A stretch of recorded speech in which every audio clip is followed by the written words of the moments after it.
ছোট ভাইয়ের বটির কোপে বড় ভাই নিহত। ফরিদপুরের ভাঙ্গায় বড় ভাইকে হত্যার অভিযোগ উঠেছে ছোট ভাইয়ের বিরুদ্ধে। শুক্রবার উপজেলার তুজারপুর ইউনিয়নের ভদ্রাসন গ্রামে এ ঘটনা ঘটে। নিহত সালাউদ্দিন শেখ ভদ্রাসন গ্রামের শাহজাহান শেখের ছেলে। অভিযুক্ত ছোট ভাইয়ের নাম আলাউদ্দিন শেখ। এলাকাবাসী সূত্রে জানা যায়, দুই ভাইয়ের যৌথ বিদ্যুতের মিটার। শুক্রবার সকাল ৯টার দিকে ছোট ভাই আলাউদ্দিন শেখের ঘরে বৈদ্যুতিক লাইট জ্বলছিল।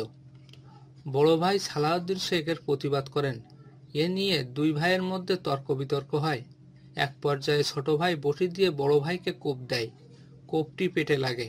গুরুতর আহত অবস্থায় বড় ভাইকে ভাঙ্গা উপজেলা স্বাস্থ্য কমপ্লেক্সে নেওয়া হয়।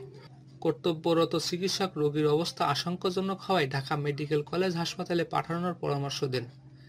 এরপর শুক্রবার দুপুরে তাকে ঢাকা মেডিকেল কলেজ হাসপাতালে ভর্তি করা হয়। সেখানে চিকিৎসাধীন থাকা অবস্থায় শুক্রবার রাত 11:15টার দিকে তার মৃত্যু হয়। তুজারপুর ইউনিয়ন পরিষদের চেয়ারম্যান ওয়ালিউর রহমান বলেন, বৈদ্যুতিক লাইট জ্বালানো নিয়ে দুই ভাইয়ের মধ্যে তর্ক বিতর্ক হয়। এরপর ছোট ভাই বড় ভাইকে কোপ দেয়।